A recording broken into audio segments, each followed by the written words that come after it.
everyone, and welcome to Democracy of the Dead. I'm MJ. And I'm Zack. Awesome. Today we will be critiquing the popular theologian R.C. Sproul on what he had to say about free will in a recorded teaching session to what looks like to be congregants of his church or a church. It's filmed in the 1980s. What was that ruckus? What ruckus? I was just in my office and I heard a ruckus. So it's a little grainy. But before we get started, please take the time to share this video, click the thumbs up button, which will affect the YouTube algorithms and increase the popularity of the video. Subscribe if you haven't already, and click the notification bell so you'll always be in the loop at what's going on here at Democracy of the Dead. Okay, so just real quick, if you haven't watched our 2 videos on Cosmic Skeptic, we recommend you go watch it. We're going to put links right there. And the reason why we say that is there's a lot of overlap. Lots of overlap. So Cosmic Skeptic is going to be agreeing with Sproul that we can only do what we desire, but predictably disagree with Sproul's apparent compatibilism, which we'll flesh out later on in the video because it's quite confusing. But real quick, before we get going, I wanted to outline these 3. Tell me if you agree with this, Zach. I see Sproul defending broadly 3 main theses. Number 1, that the humanist view of free will, libertarian, wrong. 2, Jonathan Edwards' view of free will is correct. And 3, Sproul's supplemental comments involving compatibilism are correct, because he added some things on in his paradoxical definition. He's giving us what free will means under the sovereignty of God. Yeah. And so we're going to go through this video. We're going to have some timestamps, and we're going to explain why we disagree with much of what Sproul says about free will. One thing I wanted to say before we get going is that, MJ's vision for the channel, what your vision was like, more or less to take more of a deep dive into mostly philosophical literature than a lot of other channels out there are doing. But we, of course, are both Christian philosophers. We both have master's degrees in philosophy. I've got about half a doctorate. We want to engage with church as Christian philosophers. Specifically, we want to engage with the church some, not just with the ivory tower. So we want to engage with the life of the mind of the church sometimes. And so that was part of my motivation for wanting to go after Sproul. I don't want to say go after Sproul, but to do a video on Sproul's view of free will, the Calvinistic view of free will, because Sproul and folks like him, especially in the Reformed camp, the Calvinistic Reformed camp, are fairly influential in the church. A lot of people have heard of R.C. Sproul, John Piper, John MacArthur, and a lot of people have even read some stuff from them. A lot of church lay people. Not very many church lay people have read Dallas Willard, Alvin Plantinga, and so on. So we're addressing the life of the mind of the church by addressing, someone who is fairly well known. And I think Sproul specifically, one of the reasons we chose him is because among sort of these popularizers or more popular, more in the public eye theologians, I think Sproul is one of the more eloquent and thoughtful and sophisticated of those. Also, we're engaging with, this is very important, okay? So we're engaging with Sproul here qua philosophers. As Christian philosophers, this topic is a philosophical topic. We're coming at Sproul insofar as he is himself doing philosophy. Almost all of what Sproul does in this video is pure philosophy. He's engaging in metaphysics of mind and of action.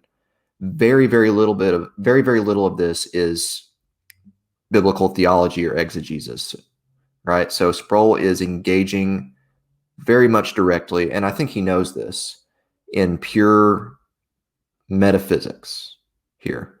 And so that is the ground that we are going to meet him on. Various views. The first view I'm going to call the humanist view of free will. which I would say is the most widely prevalent view of human freedom that we find in our culture. Okay, I'm going to stop it right there. So basically, I want to make a couple points about this. He calls it the humanist view of free will. Okay. I'm going to harken back to that category of humanists and later on in the video. That's another section. But I want to underline this. This is rhetoric. And so I don't like it. Now, one of the things that Zack and I talked about is that maybe not Edwards, but he was definitely rhetorical. But Augustine and Luther and Calvin, they were rhetoricians. A lot of them were not primarily, but they engaged in rhetoric when they did their theology. And it just makes me wonder whether or not Calvinists who are influenced by their writings try to do the same thing. This is what's called in rhetoric and logic, and you can pick this up in any logic textbook. This is called a persuasive definition. So he's about to define what it is, and we're going to get to your timestamp next. This is called a persuasive definition. For example, in the Introduction to Logic and Critical Thinking by Marilee Salmon, they define a persuasive definition as, quote, designed to transfer a motive force such as feelings of approval or disapproval. So right away, when Dr. Sproul defines our view of free will, libertarianism, as the humanist understanding of free will, he's already biasing his audience against it. This is rhetoric. Same thing, Patrick Hurley, A Concise Introduction to Logic, argues that such definitions masquerade as an honest assessment of meaning to a term while condemning or blessing with approval the subject matter in the definidium. Furthermore, two other guys, emotive language and argumentation. I'm just underlining this. This is key. I don't like that Sproul did this. This is rhetoric. They argue that the problem with these definitions is that they are, quote, strategies consisting in presupposing an unaccepted definition, taking a new, unknowable description of meaning as if it were commonly shared. It's a rhetorical tactic. So, in summary, using the same rhetorical tactic, if I were teaching a theology class in my church and I was presenting the Calvinist understanding of free will and attempting to explain the meaning of free will under the sovereignty of God, like what Sproul says, and I decided to represent Calvinist free will as, say, puppet master free will. You didn't tell me you got a ventriloquist dummy. How fun. If I said that, you know what I mean? That would be a persuasive definition. And they would be just as annoyed or even outraged as we libertarians deserve to be when we hear these baseless caricatures of our own views put in these polemical terms. So right away at 42 seconds, I'm very offended. Well, this is nothing new, right? I mean, Sproul's no exception. Sproul is a little nicer than many Calvinists, but Calvinists, at least in my experience, do have a tendency to be masters of caricature and the construction of straw men and so on and so forth. I'll go ahead and get that point out of the way too. The humanist label, I'm just going to say it just real quick. It seems like a historical hangover from controversies 400 years ago when Martin Luther replied to the humanist Erasmus. Erasmus wrote a treatise called On Free Will. I'm not going to say the Latin, which attacked Luther's view of free will. Okay. Now, I find it very interesting that Sproul uses that moniker, humanist, when you have this really famous debate between Luther and Erasmus was famously a humanist. So if he's going to lump us in with, the humanism of Erasmus, whatever that means, he doesn't define it, then that's more rhetoric. So I don't know. So I just say all this to say that not just Sproul, but Calvinistic representations of the controversy in general tend to be drenched in rhetoric, and it's kind of frustrating to kind of sift through the rhetoric to get to the substance. Yeah. In this scheme, free will is defined as our ability to make choices spontaneously. That is, that the choices that we make are in no wise conditioned or determined by any prior prejudice, inclination, or disposition. We say that again, that we make our choices spontaneously. Nothing previous to the choice determines the choice. No prejudice, no prior disposition or prior inclination. But the choice comes literally on its own as a spontaneous action by the person. The first thing that I want to say about what he's claiming about this humanist conception of free will, this claim that it's the most widely held view among everyone, including like church lay people, I would really like to know what his evidence for that claim is, right? So did he conduct a survey? Did he go out and ask lay people what their view of free will was? I actually think that most lay people, even though this is a very naive view, I don't think most lay people even have a view of free will that is this fine-grained and sort of spelled out and defined. And notice there are two conditions to this conception of free will.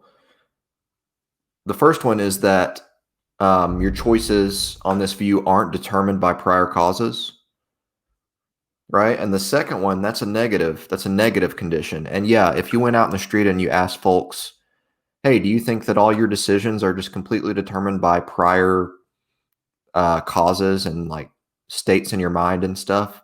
They would probably say no, and I think rightly. But there's a sneaky sort of positive condition in here too, which is that free choices are supposed to somehow arise spontaneously out of nothing in complete disconnect from your mental states, motivations, desires, and reasons. And that, I don't think any Joe on the street would say, yep, sounds right. All right. Well, see you later.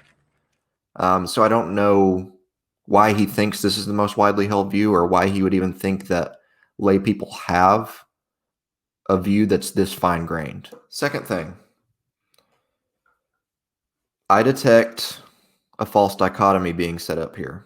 So who he's really going after, he's really going after the libertarian here, right? The person who is not a compatibilist, who does not affirm Calvinistic compatibilism.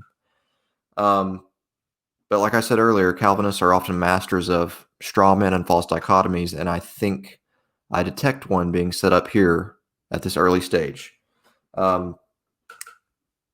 This is not a very sophisticated view of libertarian freedom, and unfortunately, he doesn't address any other view.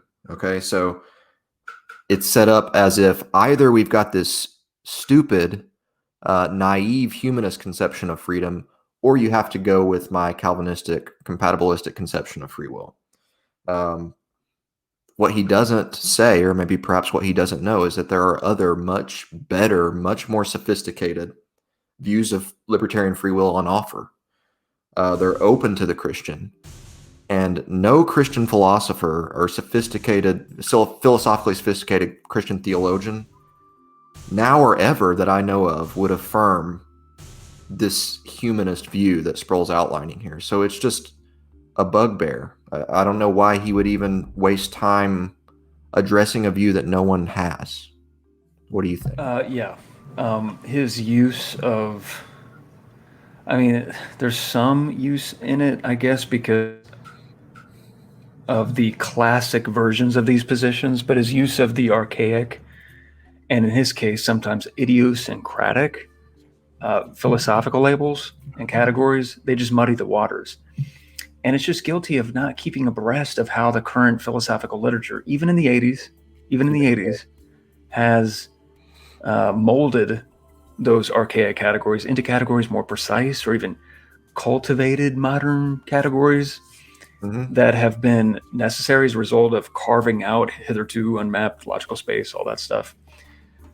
But even so, this bleeds into my point too, with his idiosyncratic understanding of the archaic labels, because I dug a little bit and I wanted to just real quick, I want to focus on this distinction between freedom of spontaneity, which is what Sproul brought up, and it made me immediately think of freedom of indifference, because these are the labels that go back to Aristotle.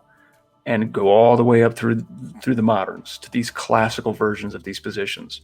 So I looked this up. If you want to get a kind of a working grasp of where this started, this is a book called On the Heavens by Aristotle, and here's a direct quote. He says, quote, "There is this necessity of indifference," that's where it comes from, "of the man who, though exceedingly hungry and thirsty, and both equally, yet being equidistant from food and drink, is therefore bound to stay where he is." Now that sounds really familiar because I remember it from Buridan. He's a logician. He has the example of Buridan ass. That's right. Placed equidistant between identical bales of hay. and because the animal doesn't have freedom of indifference, because that's something only humans have, the scholastics claim that the ass would starve to death, which is nonsense. I think they're kind of making a joke, but a human in those same circumstances, with the God-given gift of free will, in this case, the liberty of indifference, would deliberate and choose despite the perfect balance between identical alternative possibilities. There it is. So the classic version affirms Pap. That's about it. Pap. There's a whole bunch of stuff that is going to come up later, but it's mostly Pap, it looks like. Now, guess liberty of indifference was contrasted with liberty of spontaneity. See, Sproul's painting liberty of spontaneity as it just arises spontaneously out of the person for no reason, no motivation, no inclination, no preferences are involved at all. Wrong. In the history of this debate, in the classic versions of these debates, liberty of indifference is positive freedom. Liberty of spontaneity is negative freedom, which is another name for what? Freedom from constraints. No external coercion. That's exactly what Sproul is endorsing throughout the video. Liberty of spontaneity was also called voluntarism, and is today called freedom of action. For classical compatibilists like Hume, voluntarism or liberty of spontaneity is compatible with determinism. So this is why he's muddying the waters. The very label he attributes to us, as a version of libertarianism, is actually in the history of the debate. This label is his view. So he's misdefining it and misappropriating the label to us. So it's not off to a good start. Adios, señor. But he's just muddying the waters. He defines freedom and spontaneity as the ability to make choices spontaneously with no prejudice, disposition, motivation, inclination, reason, or desire. But historically, that's not the way that label has been used. Yeah. So that's pretty much the point I make there. As far as the archaicness of it, I mean, this goes back to Occam. I mean, Descartes and Spinoza and Locke and Berkeley and Hume and Schopenhauer. I mean, I love those guys. They're geniuses. But we stand on the shoulders of giants, right? And we can see further. So even though I'm not an event causal libertarian, much of what the classic compatibilists argue, the classic ones, not to mention like how Sproul argues, not to mention how most Calvinists argue, would leave a view like Robert Keynes completely unscathed.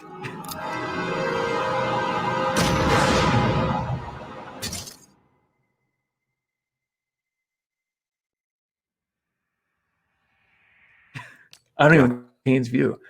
And much of the classic nomenclature either inaccurately labels the relevant concepts in the contemporary debate, or would need a lot of tweaking and supplementation. Somebody comes back and they say, well, R.C. Sproul, Dr. Sproul is a theologian, and he's concerned with these categories insofar as they fit within the Christian worldview and a biblical framework. And so, of course, he's going to speak differently or have, different concepts because he's not muddled in all this extra philosophical literature. What would you say to that sort of claim in response to what you've just said? Because you seem to think all this philosophical stuff that went on before and after and is going on now is somehow really important. Well, the first thing I would say is I go wherever he goes. Yeah. If he starts it, then I'll play that game. So the minute he opens his mouth and he starts voicing philosophical views from whatever epoch, whatever era he's talking. I'm going to meet him where he's at, and then just say, look, I mean, okay, you're doing philosophy, you're doing stuff qua philosopher. If you're doing stuff qua philosopher, I mean, don't do like the equivalent of some chemist citing alchemy or like the discovery of, I don't know, germ theory or something. You got to go to the most recent. You got to go to the most recent representations and the most sophisticated representations of the people that do the philosophy now, and then see whether or not they withstand whatever it is they said back in the day, and in the glory days. Yeah. And so like I said, then you do the hard work. It's hard work, and then you got to cash out their arguments. You got to cash out whether or not the contemporary guy really understood the modern guy that he's speaking, and then whether or not he refutes him or has really good reasons to overturn what he has to say. I mean, you have to go through the hard work of doing this. We can't just cite the greatest hits. We have to go to the deep cuts. It's just kind of lazy to just stop. Okay, Jonathan Edwards was called America's greatest scholar. Okay, yeah, he probably was the end all. No, go through any seminary library, go through any like university library. You'll pass shelves and shelves of free will books written in the 20th century alone. I mean, you gotta at least point that out if you don't have time to get into it. Yeah, so it's like I said. I mean, Sproul he's doing philosophy. This is straight up unadulterated philosophy that he's engaging in here. And so he needs to be held accountable qua philosopher insofar as he's doing philosophy.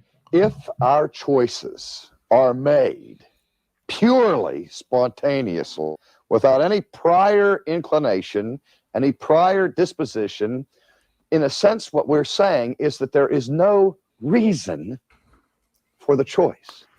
There is no motivation or motive for the choice. It just happens spontaneously. And if that is the way our choices operate, then we immediately face this problem. How could such an action have any moral significance to it at all? Yeah, we agree, but that's no one's view. That's not the view that a philosophically sophisticated Arminian would hold. It's not my view. It's not your view. Yeah, the view is inadequate. We agree. I think we do. I think you do. A couple of things I want to say here. So let me just note it's in the context of the classroom teaching environment. I got it. But the non-existent interaction. It's non-existent interaction. Non-existent. It'd be like the equivalent of the Arminian just kind of winging it about Calvinistic opposition without any interaction with Calvinistic literature. So non-existent interaction with the philosophical literature from libertarian philosophers regarding the libertarian understanding of the relevant concepts of reasons, desires, intentions, dispositions, inclinations, and motivations, and not to mention the different ways that the varieties of libertarianism might differ from each other. I mean, it's really complicated. It is. What else to say? You have to pay your due. Like this stuff isn't simple. It's just like any other subject matter at the highest level. You have to spend time, sometimes even years, engaging with this stuff, coming to understand this stuff, coming to know what's out there. Now, maybe this will be the time to bring up that thing from Poyman. But my point with this timestamp was that he just uncritically assumes an extremely, and he's going to go into this later a little bit more. Maybe I could wait, but he just wait till he gives. Yeah, I think you should wait till he gives Edwards's. Okay, definition. Yeah, that's cool. We face immediately the question of whether or not such a choice could actually be made. Not simply whether it be moral if it were made, but could a creature without any prior disposition, inclination, bent, or reason even make a choice? Let's look at this by way of a couple of examples. If I have no prior inclination or disposition, what is attractive about that idea is that would mean that my will is neutral. It's inclined neither to the left nor to the right. It's neither inclined toward righteousness nor towards evil, but is simply neutral. There is no previous bent or inclination to it. That is freedom of indifference. So Uh-huh. that's freedom of indifference, not freedom of spontaneity. So freedom of indifference is that, yeah, the will is neutral. And all they mean by that is that there is no prior state that determines the action. You have identical states of affairs. They're both alternate possibilities. And everything can remain the same, and you could choose one over the other. Now, is this incompatible with the libertarian understanding, the presence of intentions, motivations, preferences, and inclinations? No. But what's happening right now is that the Calvinist is foisting upon the libertarian their understanding of motivations, inclinations, preferences, intentions, and blah, blah, blah, blah, blah, blah, blah, onto the libertarian. And we're saying, no, we don't understand them bad. And then drawing this conclusion about, this absurd conclusion about the impossibility of that agent being able to perform any action. And then it's going to come out later and contrasting what he thinks is the implication of that view with what we find in Scripture, where we're in bondage to sin. But if he had our categories, how we're understanding all those, what can we call that? The, I don't know. The mental states of the Because I agent. can't keep saying that every time. The package, I guess we could say. Yeah. The package of mental states. Yeah, if he understood the package that we understand it, and it's completely compatible with what Paul says about us being in bondage to sin. I think of the story of Alice in Wonderland, when she, in her travels, comes to the fork in the road, and she can't decide whether to take the left fork or the right fork. And she looks up, and there's the Cheshire cat in the tree grinning at her, and she asks of the Cheshire cat, which road should I take? And the Cheshire cat replies by saying, that depends. Where are you going? And she says, I don't know. Then what do we say? Then I guess it doesn't matter. If you have no intent, no plan, no desire to go get anywhere, what difference does it make whether you take the left or to the right? Well, in that situation, we look at it and we think, well, Alice now has two choices. She can go to the left or she can go to the right, when in fact she has four choices. She can go to the left, she can go to the right, or she can turn back and go back where she came from, or she can stand there and do nothing, which is also a choice, and stand there until she perishes from her inactivity. So she has four choices. And the question we're going to ask is, why would she make any of those four choices? If she has no reason or inclination behind the choice, if her will were utterly neutral, what would in fact happen to her? All right, so here is where we're seeing Sproul's background philosophical assumptions they're really coming out right here, right? So number one, he's assuming this compatibilistic event causal theory of action. Okay, that's a view on which our actions and our decisions are entirely causally dependent on prior causal items, mental states, intentions, the package, motivations, desires, upstream from our decisions and from our actions. Okay, the only things in the world with causal potency to make stuff happen in the world on the event causal theory of action are events and states. And he's assuming specifically Jonathan Edwards' version of this view. Look, we may agree that an agent with no prior motivations, intentions, desires, etc. would be unable to act. I think that's right. But that's no one's view. What Sproul hasn't shown, okay, and what he needs to show, what he's simply assuming without argument, is that our choices are entirely determined by these prior mental states. And that's the only view there is. That's the only game in town. He needs to give us an argument for that conclusion. He needs to give us an argument for this event causal theory of action. He needs to show us how reasons and intentions could be the sorts of things that even cause decisions in the first place.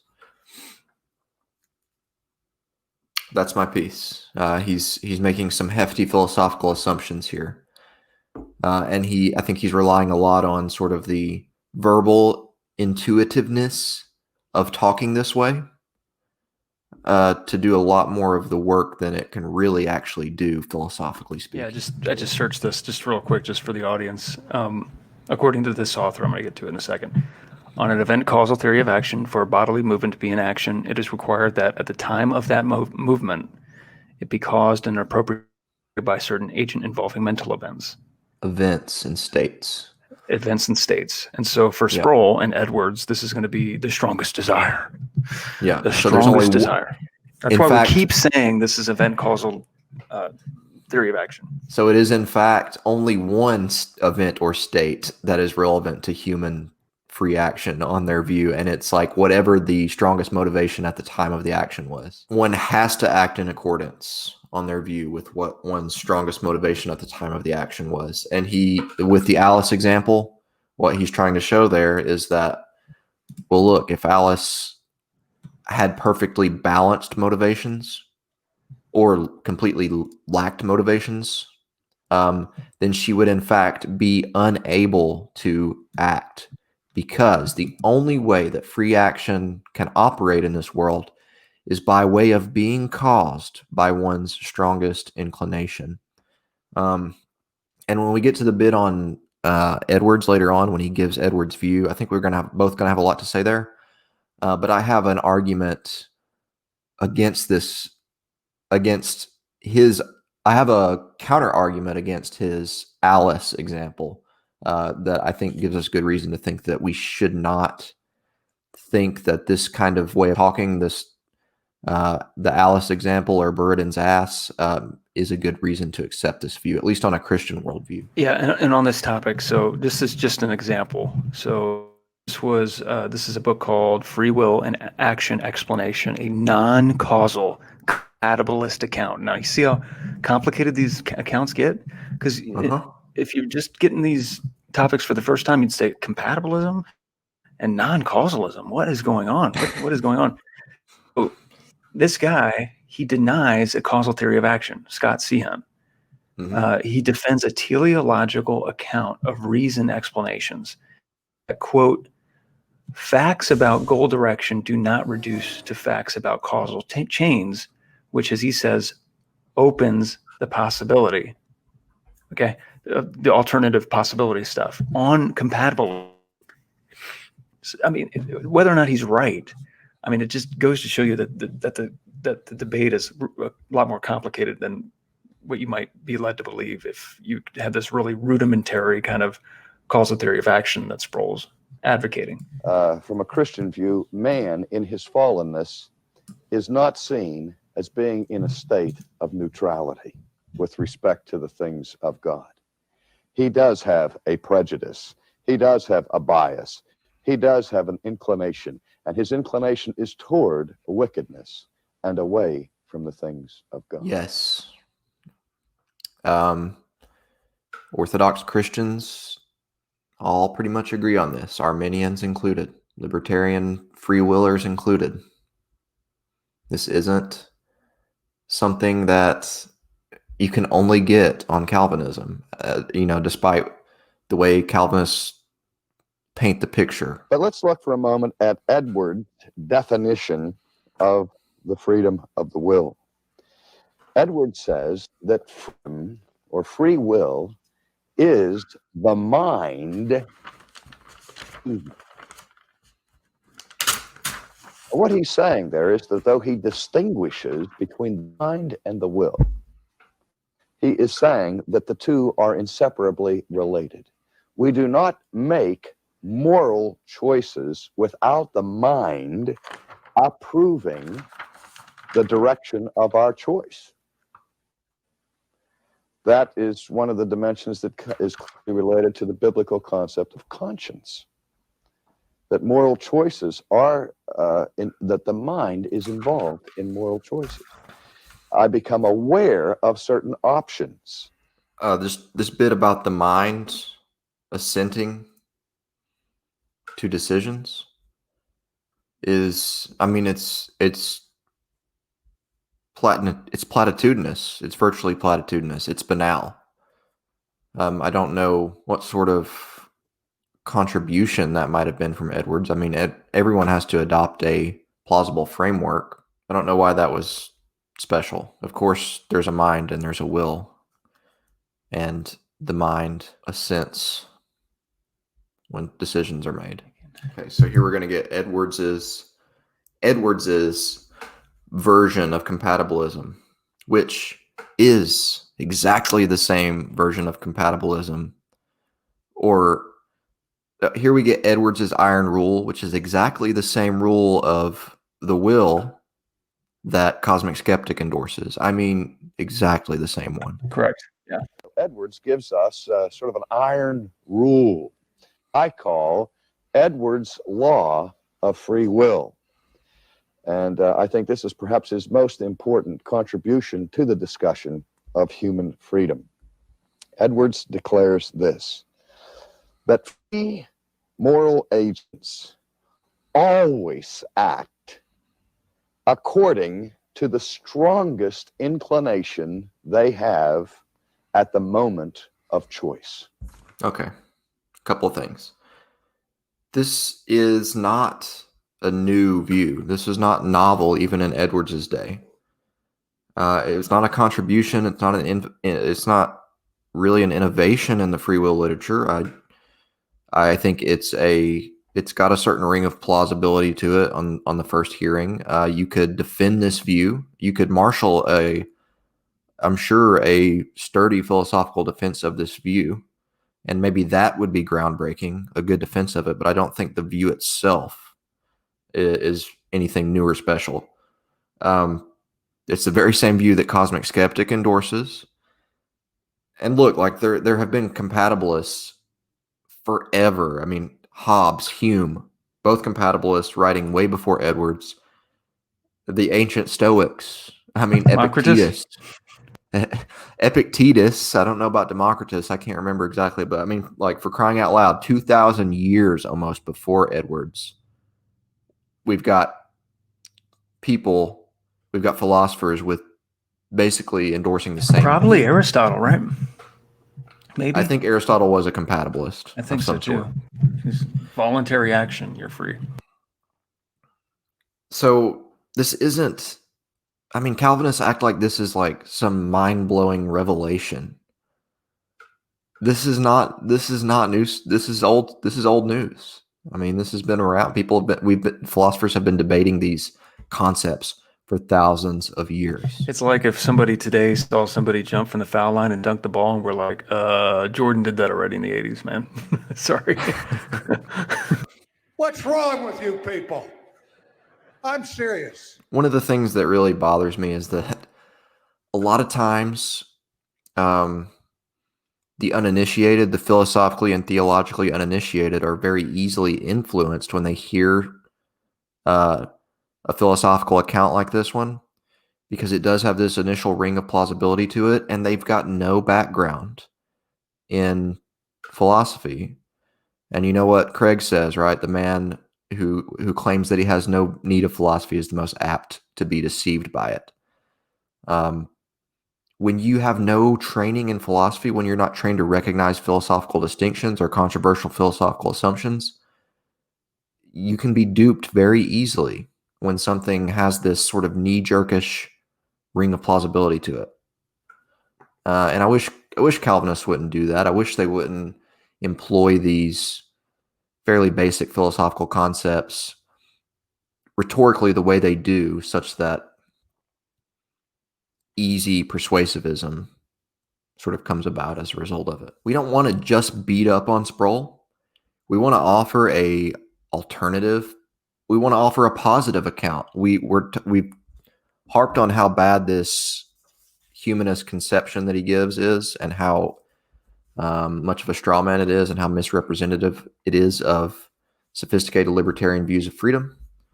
So we're going to offer a positive view. MJ and I were both partial to an incompatibilist view of freedom that goes by the name of agent causation. All right. And I'm just going to read you a quote from the Stanford Encyclopedia of Philosophy. A couple of quotes. Okay. So what is agent causation? Well, a number of incompatibilists have maintained that a free decision or some event internal to such a decision must be caused by the agent. Notice the contrast. By the agent, not by the agent's mental states. And it must not be the case that either what the agent causes or the agent's causing that event is causally determined by prior events. On what are called agent causal views, causation by an agent is held not to consist in causation by events, such as the agent's recognizing certain reasons. An agent, it is said, is a persisting substance. I think we both like substance dualism. We're both substance dualists. We think that human beings are souls. So this is a line of causation that runs directly from the immaterial simple. I'm a quantum idealist, but go ahead. Oh, you're a quantum idealist. Okay. Well, I'm a substance dualist. Causation by an agent is causation by such a substance. Since a substance is not the kind of thing that can itself be an effect, effects are events, right? Things like glass breaking, billiard balls being hit and rolling. Substances, people aren't events, okay? Since a substance is not the kind of thing that can itself be an effect, though events involving it can be, on these accounts, an agent is in a strict and literal sense an originator of her free decision, an uncaused cause of them. They do not arise spontaneously. They are caused directly by the agent. This combination of indeterminism and origination is thought to capture best the idea that when we act freely, a plurality of alternatives is open to us, and we determine ourselves which of these we pursue, and to secure the kind of freedom needed for moral responsibility. Okay, now I'll have more to say about how this fits into a Christian picture of the world later on. But I do want to add, really, we can't let Sproul off the hook for not interacting with a more sophisticated view like this, because there were Christian agent causationists around long before the 1980s. Thomas Reid and George Berkeley in the 16th, 17th century era, two very prominent Christian philosophers, both agent causalists. These views were on the table.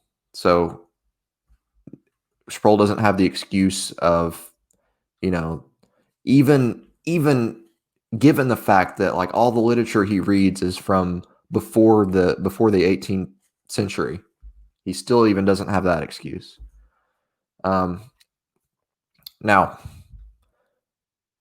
I was saying, really tried to emphasize that, yeah, Sproul's right. A view where like your intentions, desires, motives, the full package, where they do nothing, where either you have none, and these decisions just arise completely spontaneously, disconnected from your intentions, desires, and motives. We both agree that a view like that is absurd and it's not going to work.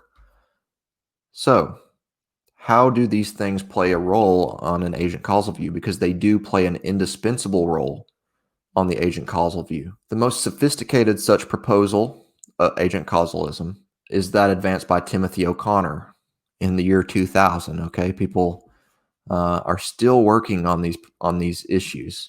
At the core of the proposal, Timothy O'Connor, by the way, is a believer, is a Christian philosopher. At the core of the proposal is an account of the reasoned explanation of free decisions. As O'Connor sees it, agents do not cause free decisions. Now, this is a very technical philosophical point. Rather, a free decision is a causally complex event, consisting of the agents causing her coming to have a certain intuition. So, in fact, what the agent causes on O'Connor's intention. The agent causes the coming into being of an intention. So yes, intentions are extremely important. Such a causally complex event is in turn a component of any free overt action, such as one's freely raising one's arm. Suppose that someone freely decides to A right now. Here's what that looks like on an agent causal picture. It can be explained by citing an antecedent desire. So desires are there. They play a role, an indispensable one. O'Connor maintains, if A, prior to making that decision, the agent had the desire in question and believed that A-ing would satisfy or contribute to satisfying that desire, and B, the intention to A that the agent comes to have in making the decision is caused by the agent and is an intention to A here and now in order to satisfy the desire in question. If those two conditions are satisfied, and when those two conditions are satisfied, we've got an account of how decisions and motivations and intentions play an indispensable role on this view of libertarian free will.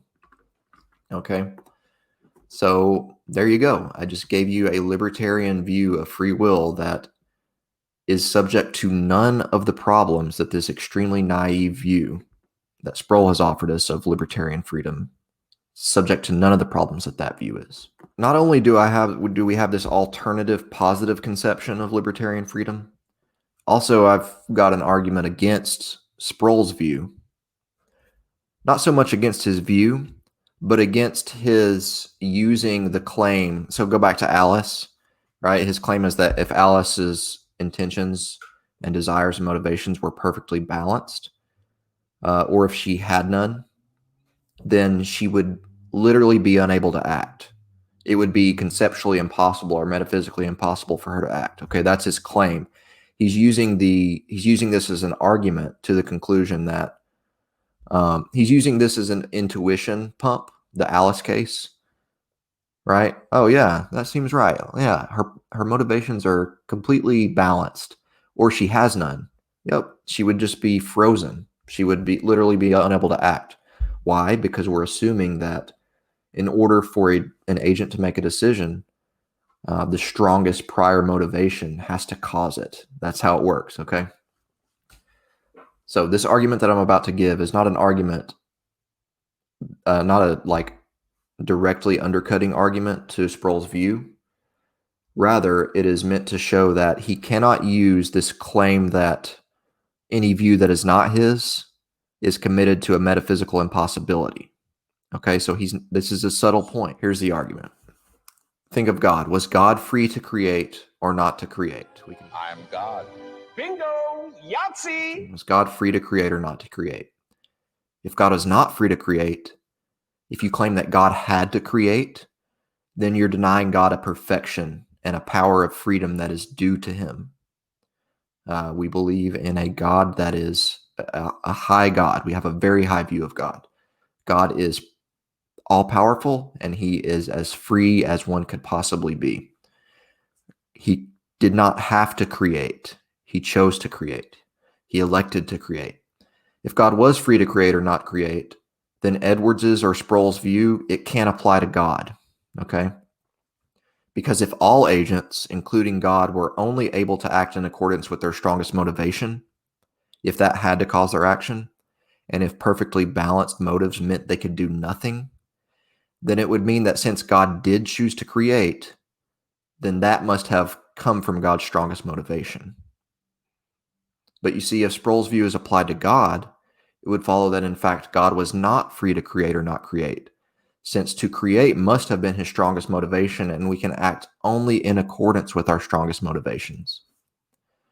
So it looks like if we want to hold that God was free to create or not to create, which we should, if we have a high view of God, then we should definitely think that Sproul's view does not apply to God. Now, it's all good and well. Maybe it's only supposed to apply to us, to lowly human beings. That might be. Again, I said this isn't an argument directly against his view. That's up for debate. And I certainly would not want to deny that God must be infinitely freer than we are, as he is infinitely better and greater and higher than we are. But here's the catch, okay? Here's the important thing that this argument shows. It shows that Sproul cannot argue for his view by claiming that alternative views that aren't his, are illogical or make no sense or are metaphysically impossible. And that's what he seems to be suggesting here. Because with God, we see that it isn't incoherent. It isn't incoherent. It's not metaphysically impossible for a choice to occur that was not causally determined by his strongest prior motivation. Otherwise, we'd have to hold that he was bound to create. But that's a low view of God. That's a God that isn't as free as God could be. So Sproul can't argue for his view on the basis that its negation is impossible. You understand? Maybe there are other reasons to accept it, at least about human beings, but that can't be one of them. So I'm not, again, just want to clear it up. I'm not claiming that man is like God. God is almighty. Man is but a speck. Let's be clear on that. This is just a view. This is just an argument that Sproul can't argue for his view by saying that the negation is metaphysically impossible. He's going to have to use a different argument. Drop your sword. Now, I could hear some Calvinists say that God does act in accordance with his strongest desire, right? Fair enough. God has to act consistent with his nature, and his nature is constituted by desires, inclinations, motivations, preferences, blah, blah, blah, blah, blah, blah, blah, the package. Mm-hmm. So we could have that debate too.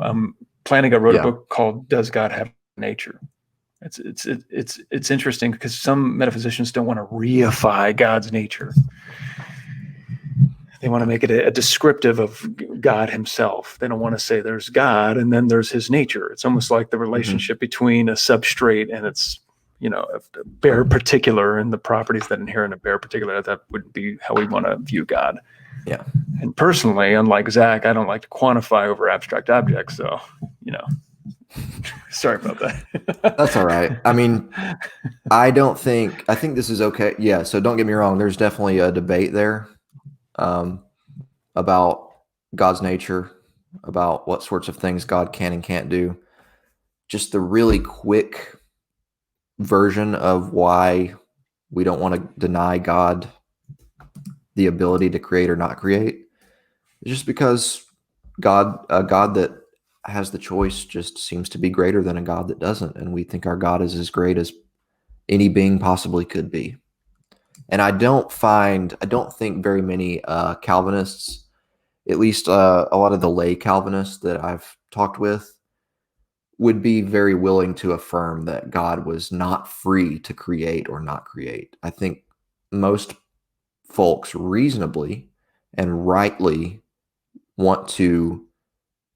they think God has that power. God has that kind of freedom. And I definitely think he does. It seems to us, however, in this business of choosing, that there are lots of times we choose things for no apparent reason whatsoever.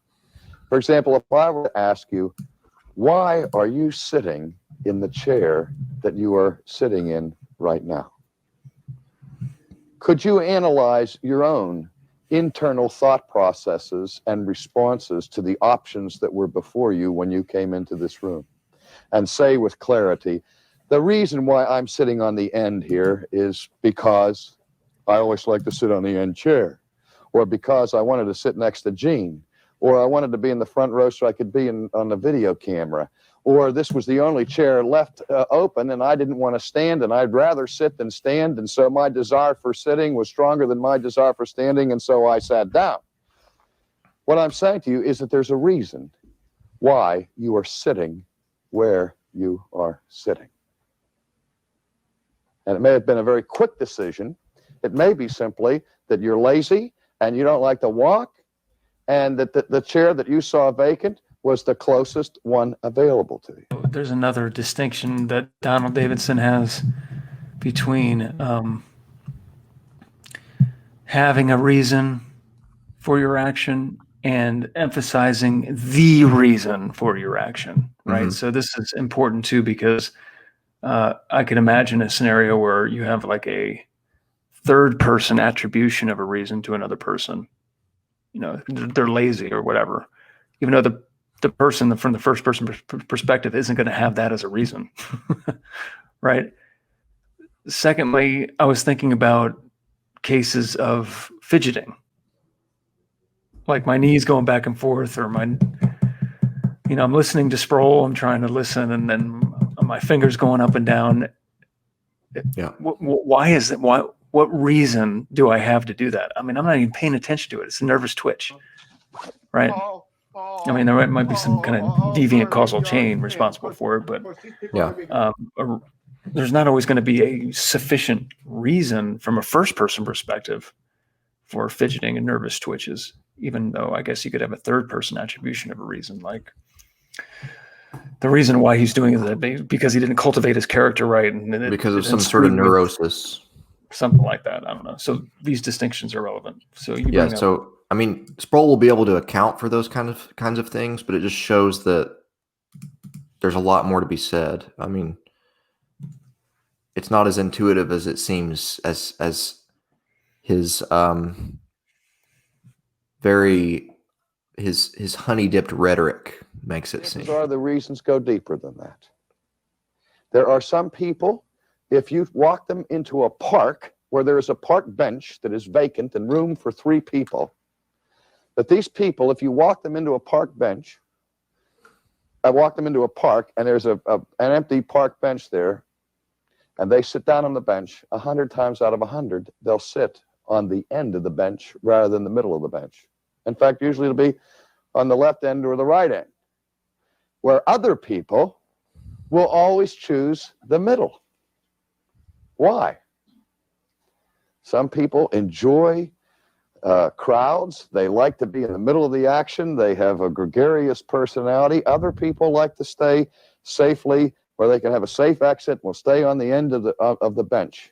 And I was to say, we're not always sitting there analyzing very carefully why we make the choices we make.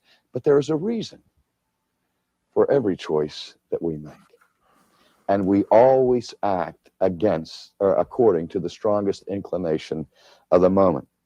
Yeah. So, I mean, here again, on this, he's just assuming this simplistic view of Edwards, the strongest motivation, compatibilism, event causal theory of action.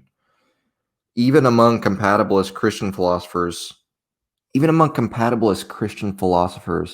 the views are always so much more nuanced than this. That we may raise immediately to object to Edwards' law of choosing. The first one is, well, I can tell you lots of occasions where I have done things that I really didn't want to do. And I have experienced coercion. Well, what coercion involves is external forces coming into our lives that seek to force us to do things that, all things being equal, we would not choose to do. But in most instances, the power of coercion can usually just reduce our options to 2. They can severely reduce our options. The gunman comes up to me on the sidewalk and he puts a gun to my head and he says, your money or your life. He has just reduced my options to 2, okay, by external force and coercion, hasn't he? Now, all things being equal, I was not looking for somebody to give my wallet away to that night. So I had no great desire to give this man my money. But when the gun's at my head and my options are my brain's on the sidewalk or my billfold in his pocket, suddenly I have a stronger desire to live and lose my money than to die and still lose my money. And so what's he doing here? He's giving us a case that appears on the surface to look like a counterexample to his view. I think there are better cases, like when we have conflicting motivations to, like, say, eat cake tonight or to refrain from eating cake so as to, lose weight and be healthy, where it looks like eating cake is actually our strongest motivation, but because we have inculcated habits, or because we exercise our agent causal powers in order to form an intention aimed at health, we refrain from eating cake against our strongest motivation. Okay, there are better potential counterexamples out there. But what Sproul's doing here, he's giving us something that appears to be a counterexample, and then he's explaining it away, why it's not a counterexample. In fact, how it can be worked into his view, how his view is actually, oh, look, it actually turns out to be consistent with this. Okay. There's more to say about the positive view of Christian. There's more to say about this positive view that we've offered, this agent causal view, and how it's supposed to fit on the Christian worldview. So I just want to get that out there before we move on to the rest of the video. So on our view, at least on my view, and on the view of Thomas Reed George Berkeley, Timothy O'Connor, and others. Human beings are endowed with these agent causal powers. That is, human beings are themselves the causal source of their decisions by way of intentions. There are intentions between there, right? Reasons, desires, and motivations play an indispensable role in this view. They have to be there, just like Sproul thinks they do. He's right. But they are not effectual causes. Reasons, motivations, and desires don't cause free decisions. Agents do. In light of deliberation involving those reasons, motivations, and desires. There are junctures of choice in the world where multiple options are really and truly open to agents. And at such junctures, agents may agent cause the formation of intentions to do one action among an array of open alternatives. Okay, now this is not a power of an agent to agent cause just anything, willy-nilly, spontaneously. It's not at all like this very naive view of freedom that Sproul has given us, to contrast against his view. Agent causal capacities are delimited or restricted by things like the agent's nature, okay? By his or her set of motivations and inclinations, whatever they might happen to be. A human being cannot agent cause the decision to take flight, for example, since her nature precludes this. You know, a physically weak person cannot agent cause the lifting of a heavy weight. These are kind of like Edwards' natural abilities that Sproul's going to talk about later on. Unlike God, a human being cannot agent cause a decision to create life or a universe. Her nature is finite. It is limited. Her powers are finite and limited and fallen. Furthermore, an agent cannot agent cause the formations of intentions in the absence of motivations, intentions, and reasons. She has to exercise these agent causal capacities within the framework of, in response to those. Since mental states don't cause decisions, as Sproul thinks, there's no reason at all to think that whichever motivation is strongest, and he really hasn't given us an account of that. There's no reason to think that whichever motivation is strongest at a given time had to have been the cause of an agent's action. Mental states, in fact, don't cause decisions at all, no matter how strong they are, because agents do. How does this view supposed to fit into a Christian scheme of the fall and salvation? Here's a sketch. Fallen man is totally depraved in the sense that all of his faculties are infected by the blight of sin, including the freedom of his will, just like Calvinists say. It is true that unregenerate man is held hostage by his sinful nature. He is able only to agent cause decisions that result in sinful actions. Perhaps. He cannot do good since his sinful nature prohibits it. Okay? Remember, agent causation is not a superpower to do or decide anything out of the blue in the absence of motivations or reasons. Man is free to make decisions among competing sins. Sure, but not to make decisions or commit actions pleasing to God. There are choice junctures where two or more options are open to him, but none of these options are God-pleasing. So now I'm fusing this with an Arminian view. In God's mercy, however, or perhaps I'm fusing it with a provisionalist view here. In God's mercy, he has sent the gospel into the world. The gospel is living and powerful. This merciful and loving God has given the gospel to us so that we might believe and be saved from the blight of our sin and from hell, okay? The gospel itself is the power of God unto salvation, and that is from the Bible, okay? When fallen man is exposed to the gospel, the very power of God via the gospel itself enables him to accept or reject God's unmerited favor. If such a person humbles themselves and admits their wickedness and their inability to save themselves, and they trust in God to do what only God can do, then he will save them because that's what he's told us he would do in the Bible. That's his plan of salvation. That's how it works, okay? This exercise of faith is not meritorious. It's not a good work. It doesn't make you deserve salvation. It doesn't erase your sin debt. And it certainly doesn't save you. God saves you, even though you don't deserve it, because he's good, because he's merciful. And that's the story, okay? There's more we could say here. Most Calvinists don't tend to they don't seem to have read any scholarly Arminians, at least. Maybe they have. We could talk more soteriology, and there's certainly more to say, but I think we'll just leave it off there for now because what we're doing here is mostly philosophy, since pretty much everything that Sproul is doing is philosophy. Well done, Zach. I appreciate that. Thank you so much. You're the man. MJ and I, we're Christian philosophers, right? We spent a lot of years, especially MJ, right? We spent a lot of years reading philosophy and theology, Christian philosophy. He's a little older than me. He's got a lot more experience than I do. But we've both got training in philosophy. We've both spent a long time working to understand this stuff.